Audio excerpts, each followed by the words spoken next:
आज की इस वीडियो में Indian navy SSR medical assistant science का फिजिक्स, केमिस्ट्री, बायोलॉजी तीनों का मिक्स ये आपका मॉडल सेट है।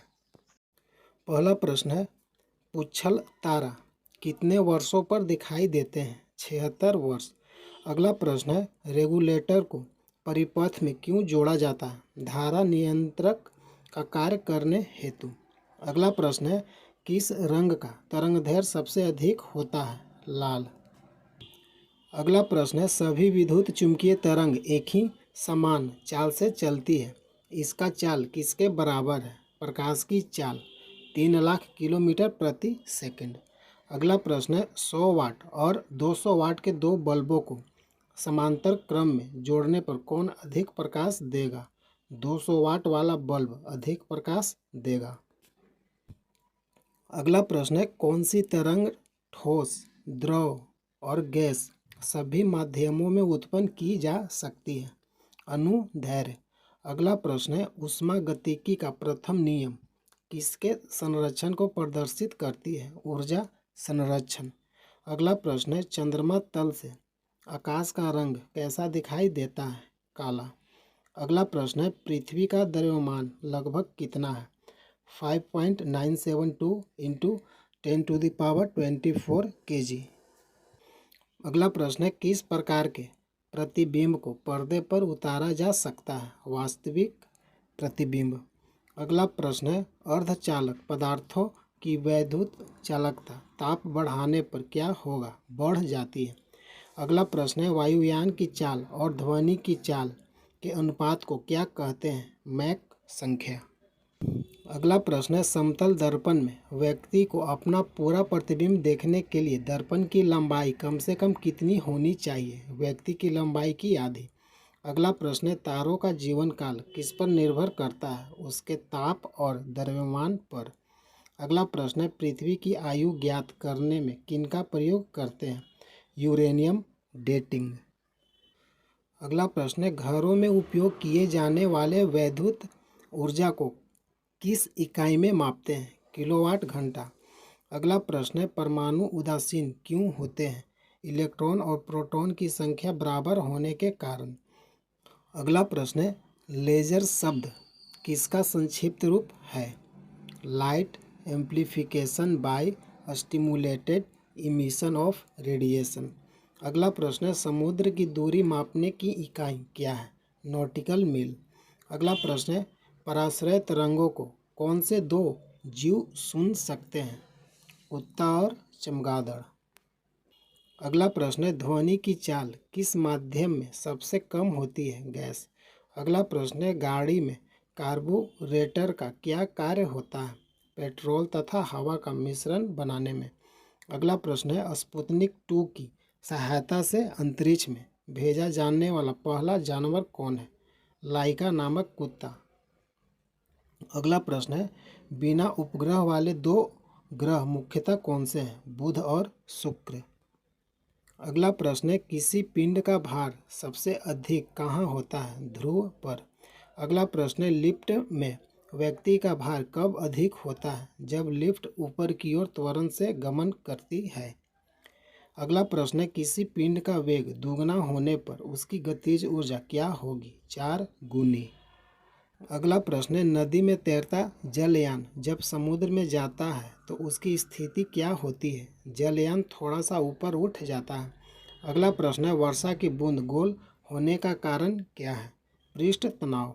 अगला प्रश्न है, कोई उपग्रह पृथ्वी के गुरुत्वाकर्षण से दूर अंतरिक्ष में कब जाएगा? जब उसे 11.2 किलोमीटर प्रति सेकंड या 25,000 मील प्रति घंटा की चाल से भेजा जाए। अगला प्रश्न है, अपेक्षित घनत्व का मात्रक क्या है? कुछ नहीं, अपेक्षित घनत्व का मात्रक नहीं होता है।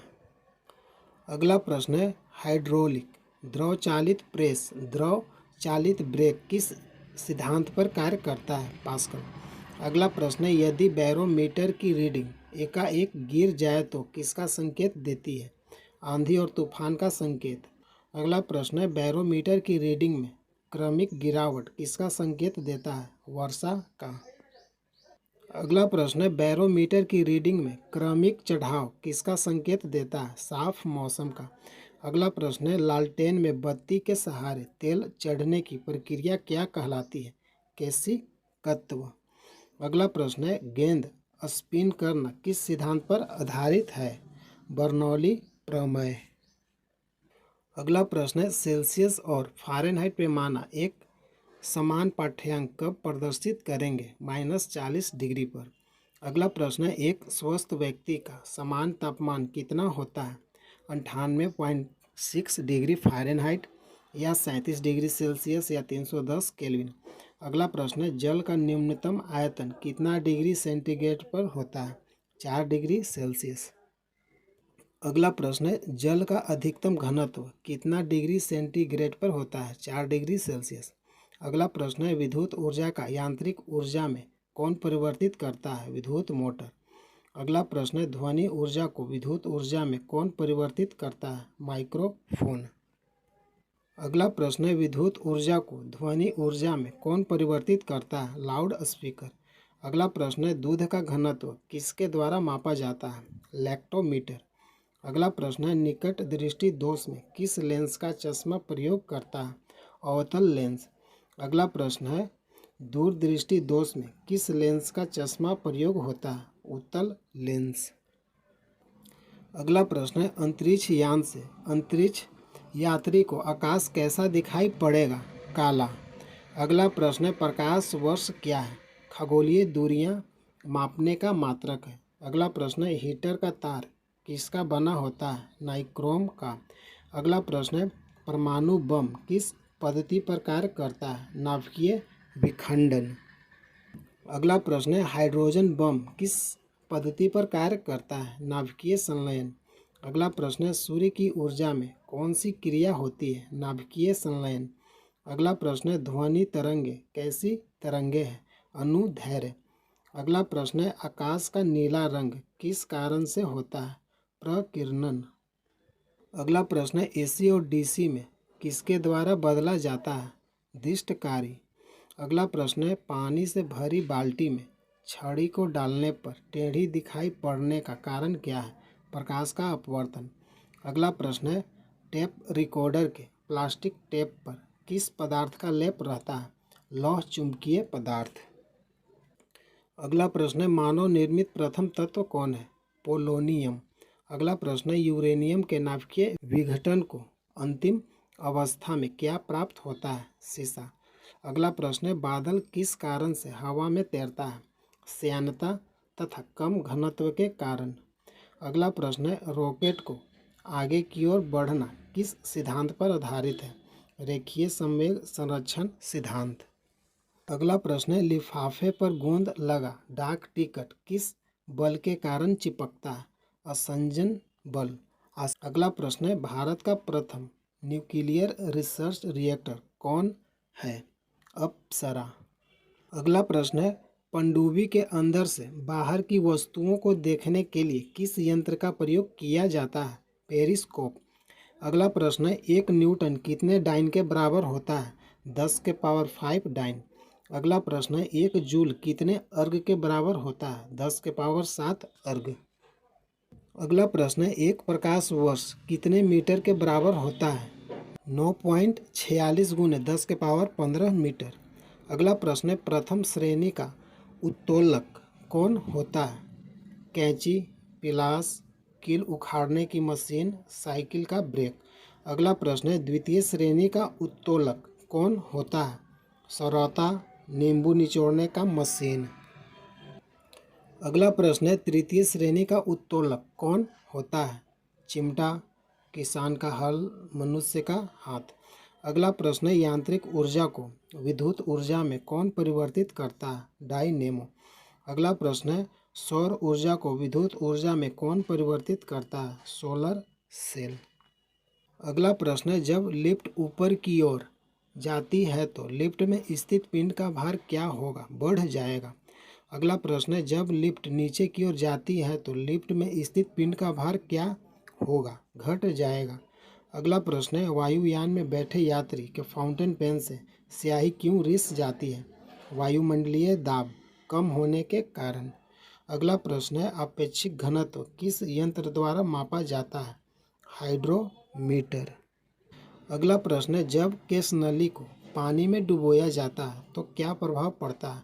पानी के ऊपर चढ़ जाता है, पानी ऊपर चढ़ जाता है यानी अंदर धंसा हुआ होता है।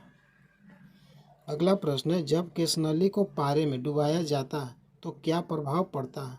पारे का सतह उभरा हुआ प्राप्त होता है। अगला प्रश्न है ध्वनि कौन सी तरंग है? अनुदैर्घ्य तरंग। अगला प्रश्न है झूलने वाली लड़की की बगल में कोई दूसरी लड़की आकर बैठ जाए तो आवर्तकाल पर क्या प्रभाव पड़ेगा? कोई प्रभाव नहीं पड़ेगा। अगला प्रश्न है यदि कोई लड़की झूला झूलते खड़ी हो जाए तो आवर्तकाल पर क्या प्रभाव पड़ेगा? आवर्तकाल घट जाएगा। अगला प्रश्न है गर्मी में लोलक की लंबाई पर क्या प्रभाव पड़ता है? बढ़ जाती है। अगला प्रश्न है 20 हर्ट्ज से नीचे की आवृत्ति वाली ध्वनि तरंगों को क्या कहते हैं? अवस्रव तरंगे। अगला प्रश्न है 20 हर्ट्ज से 20,000 हर्ट्ज के बीच की आवृत्ति वाली तरंगों को क्या कहते हैं? स्रव तरंगे। अगला प्रश्न है 20,000 हर्ट्ज से ऊपर की तरंगों को क्या कहते हैं? पराश्रय तरंगे। अगला प्रश्न है समुद्र की गहराई का पता लगाने, दूध के अंदर के हानिकारक जीवाणुओं को नष्ट करने, गठिया रोग के उपचार एवं मस्तिष्क के ट्यूमर का पता लगाने आदि में किस तरंग का प्रयोग किया जाता है? पराश्रय तरंग। अगला प्रश्न है यदि नीचे उतरते समय लिफ्ट की डोरी टूट जाए तो वह मुक्त पिंड की भांति नीचे गिरती है। ऐसी स्थिति में लिफ्ट में स्थित पिंड का भार क्या होगा? शून्य। अगला प्रश्न है जब बर्फ पानी पर तैरता है तो उसके आयतन का कितना भाग पानी के ऊपर रहता है? 1/10 भाग। अगला प्रश्न है एक्स किरणें की खोज किसने की? रोंटगन। अगला प्रश्न है पराबैंगनी किरणों की खोज किसने की? रेटर ने। अगला प्रश्न है अवरक्त विकिरण की खोज किसने की? हर्शेल ने। अगला प्रश्न है ध्वनि की चाल सबसे अधिक किस माध्यम में होती है? ठोस। अगला प्रश्न है ध्वनि की चाल सबसे कम किस माध्यम से होती है? गैस।